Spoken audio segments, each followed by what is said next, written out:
Bien-aimés jeunes, amis du Christ et enfants de Marie, chers fidèles chrétiens et amis croyants,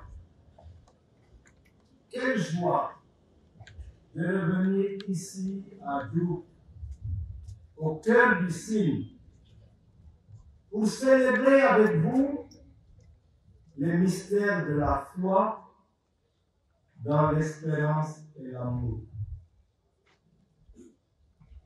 Que de cette terre bénie, fière de son histoire, de sa culture et de ses populations accueillantes, montre nos louanges et nos actions de grâce envers le Seigneur de gloire, le Christ, roi de l'univers, qui nous rassemble en un seul corps. Ovogole Dulu, ndokle yona feta na Dulu. Lasam kama men. Lasam kama ben fakim.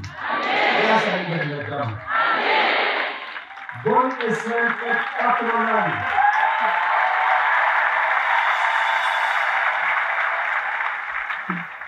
Chers paroissiens de Dulu, nous célébrons ce dernier dimanche de l'année liturgique qui est dédié au Christ, roi de l'univers. Le Christ qui oriente notre regard vers le ciel, vers le lieu de son couronnement où nous sommes appelés à le rejoindre. Joyeux dans l'espérance, tel est le magnifique thème de notre rassemblement en ce jour du Seigneur. Il est tiré dans l'enseignement de l'apôtre Paul dans sa lettre aux Romains. C'est une invitation fervente qu'il nous adresse à vivre aujourd'hui le culte spirituel dans une existence renouvelée par notre relation avec le Christ. Je vous exhorte, frères, écrit l'apôtre Paul, au nom de la miséricorde de Dieu, à vous offrir vous-même un sacrifice vivant et agréable à Dieu. Comme nous avons plusieurs membres en un seul corps, et que ces membres n'ont pas tous la même fonction, ainsi à plusieurs, nous sommes un seul corps en Christ, étant membres les uns des autres, chacun pour sa part. Et il ajoute que l'amour fraternel vous lie d'une mutuelle affection, rivalisez d'estime réciproque, soyez joyeux dans l'espérance. Chers jeunes, quelle est votre espérance aujourd'hui? Le curé doyen nous a déjà mis sur le chemin. Quelle est votre espérance aujourd'hui face aux nombreux défis qui se présentent à vous? Défis de formation et de croissance humaine, défis d'insertion professionnelle et d'accès à l'emploi, défis d'insertion sociale, économique et même ecclésiale. Alors je vous pose la question.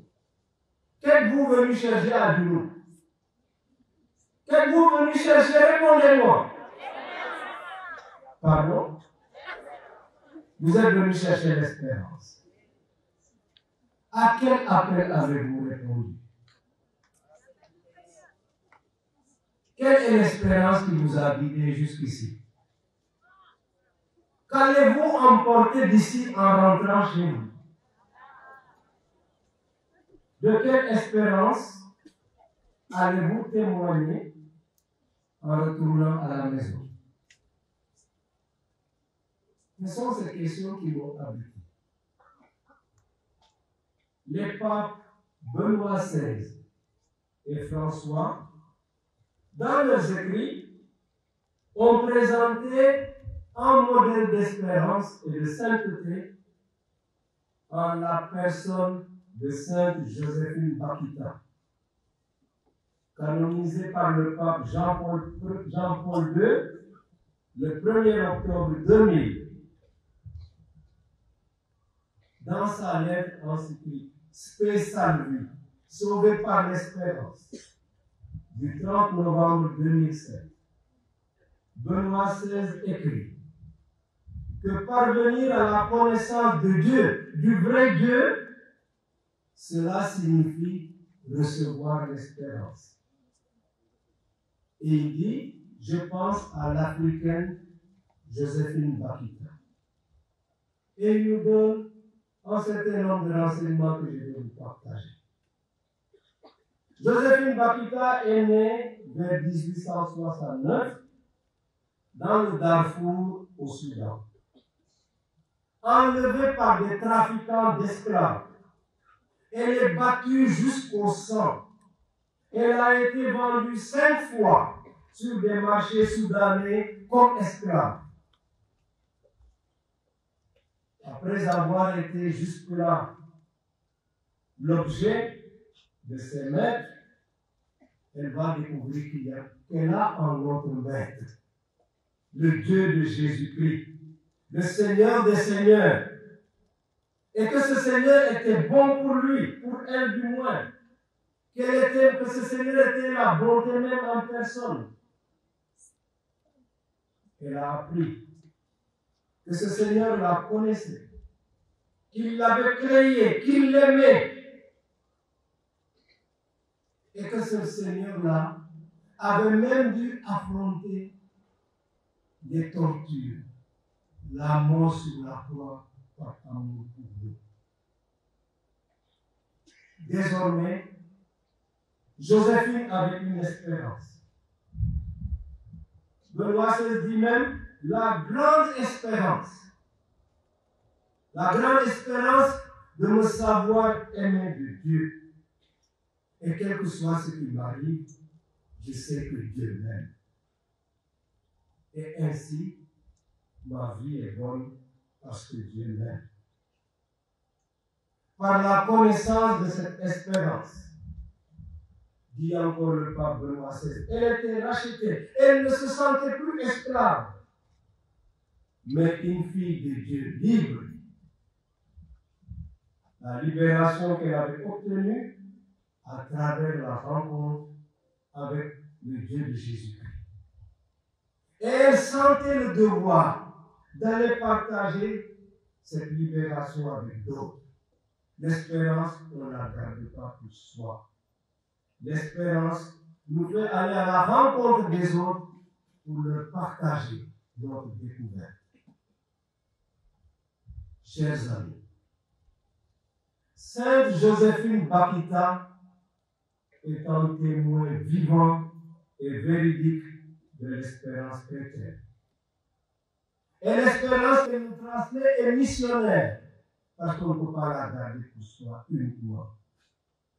Alors vous vous rappelez ces paroles de l'apôtre Pierre dans sa première lettre.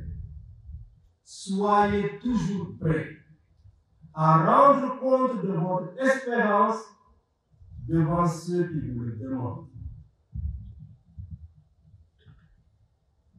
Se référant à cette même sainte Joséphine Bakhita, dans son exhortation apostolique, Gaudete et exultate, réjouissez-vous et exultez.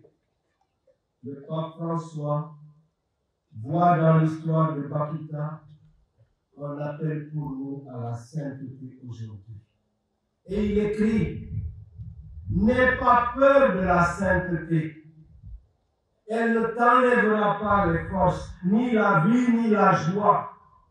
C'est tout le contraire. Car tu arriveras à être ce que le Père a pensé quand il t'a créé. Et tu seras fidèle à ton propre être. Dépendre de lui nous libère des esclavages et nous conduit à reconnaître notre propre dignité. Cela se reflète en Sainte Joséphine Bakhita, qui, enlevée, vendue en esclavage, endura de nombreuses souffrances, entre les mains des maîtres cruels. Mais il avait compris que la vérité profonde est que Dieu et non pas l'homme est le véritable maître de chaque être humain, de toute vie humaine. Chers amis chers, vous aurez compris à travers le témoignage de Saint Joséphine Bakita que l'espérance chrétienne n'est pas un somnifère, ni une drogue. Elle n'est pas destinée à nous endormir pour fuir la réalité. L'espérance chrétienne nous maintient éveillés, vigilants et alertes en tant que vertu, c'est-à-dire comme force. L'espérance fait de nous des militants actifs et engagés, tournés vers le Christ pour vivre par lui, avec lui et en lui. Avec l'espérance fondée en Christ, nous ne faisons pas du hariyaga en restant les bras croisés. Quand il faut se serrer les reins pour plus d'engagement et de témoignage dans l'Église, mais aussi dans la société. Avec l'espérance chrétienne, nous ne faisons pas non plus du salit en cédant à la peur quand surviennent les difficultés. Car nous savons que le Christ est avec nous, qu'il ne nous abandonne pas. Et qu'en dehors de lui, comme lui-même nous le dit en Jean chapitre 15, nous ne pouvons rien faire. Avec l'espérance, nous ne cédons pas non plus à la tentation de l'impatience. Nous ne faisons pas du yakampe. Nous acceptons la progression par petits pas. Banyahebima amaboum. Akilimamunaboum. J'ai reçu un politicien ce jour-ci. Il me disait cette phrase que j'ai retenue. Dans la vie, il faut accepter de commencer petit pour arriver à plus grand demain. Et Saint Jacques, dans sa lettre, écrit: voyez le cultivateur, il attend le fruit précieux de la terre sans s'impatienter à son propos, tant qu'il n'a pas recueilli le fruit précoce et le fruit tardif. Vous aussi, prenez patience. Ayez le cœur ferme, car la venue du Seigneur est proche. Pour nous enseigner la force de l'espérance, l'apôtre Paul, écrivant aux chrétiens de Rome, leur transmet ce message audacieux. Il dit: nous mettons notre fierté dans la détresse même, puisque nous le savons. La détresse produit la persévérance. La persévérance produit la vertu éprouvée. La vertu éprouvée produit l'espérance. Et l'espérance ne déçoit pas, parce que l'amour de Dieu a été répandu dans nos cœurs par l'Esprit Saint qui habite en nous. Notre espérance est fondée en Jésus-Christ, vainqueur du péché et de la mort. Nous ne cherchons pas la difficulté, mais par le Christ, avec lui et en lui, nous apprenons à affronter la difficulté. Lui qui a vaincu le péché et la mort est l'assurance de notre victoire finale et notre espérance de la gloire. Nous vivons dans l'espérance d'atteindre ce terme en nous laissant éduquer et former de manière décisive par la parole de Dieu. Nous avons entendu comment Dieu, dans la première lecture tirée du livre du prophète Ézéchiel, s'engage lui-même à reprendre en main la responsabilité de son troupeau après avoir fait le procès de mauvais bergers. Ces bergers négligeaient les membres du troupeau qui avaient besoin de soins. Ils profitaient des avantages que pouvaient leur assurer les bêtes grasses et bien portantes. C'étaient des profiteurs. Dieu décide alors de reprendre en main son bien pour lui assurer les soins dont il a besoin. Je veillerai sur mes brebis, dit Dieu. La brebis perdue, je la chercherai. Celle qui est blessée, je la soignerai. Chers amis, le soin pastoral que Dieu entend réserver à son troupeau doit être comme une piqûre de rappel, surtout pour nous, évêques, prêtres et diacres, qu'il a investi d'une mission pastorale particulière, mais aussi pour tous ceux qui sont investis d'une charge pour les autres. Il s'agit alors d'assumer pleinement notre responsabilité au lieu de profiter de notre responsabilité pour écraser les autres. Comment ne pas me rappeler, chers fidèles du Christ, ces conseils du pape François aux évêques. Dans l'Évangile Gaudium, il leur dit: l'évêque doit toujours favoriser la communion missionnaire dans son église diocésaine, en poursuivant l'idéal des premières communautés chrétiennes. Par conséquent, parfois, il se mettra devant le troupeau pour indiquer la route et soutenir l'espérance de ce peuple. D'autres fois, il sera au milieu du troupeau, dans une proximité simple et miséricordieuse. Et en certaines circonstances, il devra marcher derrière le peuple pour aider ceux qui sont restés en arrière.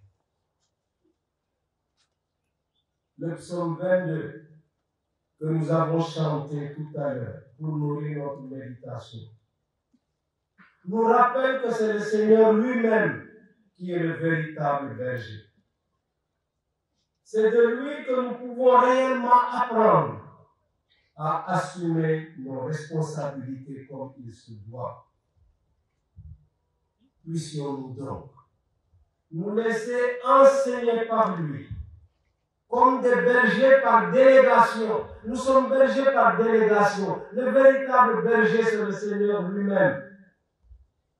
Alors, agissons comme des bergers par délégation pour servir les autres, au nom de Jésus-Christ, le vrai berger qui donne sa vie pour ses brebis. Yahweh refocada yes, naquillos no que te ama, no sufra, no tiene tu Yahweh refocada yes, naquillos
La page d'Évangile, sous la plume de Saint Matthieu, nous rapporte la scène du jugement dernier. Je rappelle que nous avons eu la grâce, avec le pape François, de vivre une année de la miséricorde. C'était du 8 décembre 2015 au 20 novembre 2016. À cette occasion, nous avons célébré Jésus-Christ, le visage de la miséricorde du Père. Et le pape nous a rappelé que l'Église a pour mission d'annoncer la miséricorde de Dieu, cœur battant de l'Évangile, qu'elle doit faire parvenir au cœur et à l'esprit de tous. Il nous avait rappelé, à la lumière de la page d'Évangile que nous venons d'écouter ensemble, l'importance de ce qu'il appelait les œuvres de miséricorde corporelle et spirituelle. Donner à manger aux affamés, donner à boire à ceux qui ont soif, vêtir ceux qui sont nus, accueillir les étrangers, assister les malades, visiter les prisonniers. Chers amis, on ne peut pas dire qu'on aime Dieu qu'on ne le voit pas si on n'aime pas son frère. Car le lieu de vérification de notre amour pour Dieu, c'est l'amour que nous avons pour notre frère, pour notre sœur. Le culte que nous rendons à Dieu passe obligatoirement par le service du prochain. C'est pourquoi, à la fin de chaque messe, on vous dit « Allez dans la paix du Christ ». Mais si on vous preniez le latin « Ite missa est », il faudrait comprendre « Allez, maintenant c'est la mission ». Vous avez reçu les forces de Dieu, sa parole, son corps et son sang. Vous avez les énergies pour aller témoigner dans le monde. Que notre culte fasse de nous au milieu des hommes, dans ce Sénégal, de vrais témoins de l'espérance. Et que la Vierge de lumière, que Jésus crucifié nous donne comme mère, lorsqu'elle est debout au pied de la croix, que cette Vierge mère nous éduque et nous entraîne sur le chemin des vrais disciples de son Fils, pour apprendre à vivre dans le Sénégal d'aujourd'hui comme des témoins de l'espérance chrétienne. Est-ce que vous êtes convaincus que notre pays a besoin de l'espérance chrétienne? Oui. Alors vivez en chrétien. Personne n'a connu comme Marie la profondeur du mystère de Dieu fait homme. Sa vie entière fut modelée par la présence de la miséricorde faite chair, écrit le pape François. La mère du crucifié ressuscité est entrée dans le sanctuaire de la miséricorde divine en participant intimement au mystère de son amour. Que Notre-Dame de l'Espérance vous accompagne dans votre vie. Qu'elle vous obtienne des voies royales pour vivre et agir en chrétien. Que les vœux que vous avez apportés, que les prières que vous allez le formuler, Marie les fasse accéder auprès de son Fils. Demeurez dans la confiance et la paix. Amen.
l'immigration.